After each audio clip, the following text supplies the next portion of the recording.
రాష్ట్రంలో సాగునీటి శాఖలో భారీ మార్పులు చోటు చేసుకున్నాయి. ప్రభుత్వ నిర్వాకానికి ఇద్దరు అధికారులు బలయ్యారు. ఈఎన్సీ వెంకటేశ్వర్లను సర్వీస్ నుంచి తొలగించిన ప్రభుత్వం మరో ఈఎన్సీ మురళీధర్ను రాజీనామా చేయాల్సిందిగా ఆదేశించింది. ప్రస్తుతం రాష్ట్రంలో ప్రకంపనలు సృష్టిస్తున్న కేఆర్ఎంబీ నుంచి దృష్టి మరల్చేందుకే ఈ చర్యలు తీసుకుంటుందన్న ఆరోపణలు బలంగా వినిపిస్తున్నాయి.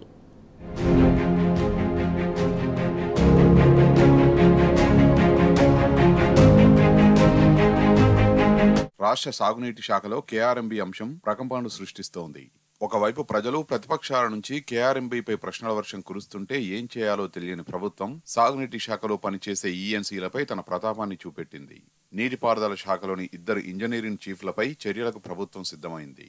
ఇప్పటికే ఈఎన్సీ ఎన్ వెంకటేశ్వర్లను సర్వీస్ నుంచి తొలగించిన ప్రభుత్వం మరో ఈఎన్సీ మురళీధర్ను రాజీనామా చేయాల్సిందిగా ఆదేశించింది. ఈ మేరకు ఇరిగేషన్ శాఖ కార్యదర్శి రాహుల్ బుజ్జా ఉత్తర్వులు జారీ చేశారు.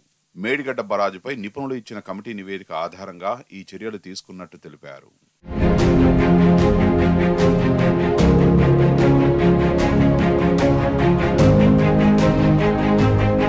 ప్రస్తుతం రాష్ట్రంలో ప్రకంపనలు సృష్టిస్తున్న కేఆర్ఎంబీ అంశాన్ని మరుగున పడేసేందుకే ప్రభుత్వం ఈ నిర్ణయం తీసుకున్నదన్న ఆరోపణలు వినిపిస్తున్నాయి.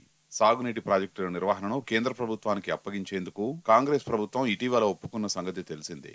ఈ నిర్ణయంపై రాష్ట్ర వ్యాప్తంగా ప్రజల నుంచి తీవ్ర నిరసన ఎదురవుతుంది. మరోవైపు బీఆర్ఎస్ పార్టీ రాష్ట్ర ప్రభుత్వంపై పోరాటానికి సిద్ధమైంది. ఈ నెల 13వ తేదీన నల్లగొండలో భారీ బహిరంగ సభ నిర్వహించి ప్రభుత్వంపై పోరాడాలని బీఆర్ఎస్ అధినేత కేసీఆర్ ఇప్పటికే జంగు సైరన్ కూడా మోగించారు. దీంతో ఈ అంశం నుంచి ప్రజల దృష్టిని మరల్చేందుకే రాష్ట్ర ప్రభుత్వం తాజా నిర్ణయం తీసుకున్నట్టు భావిస్తున్నారు.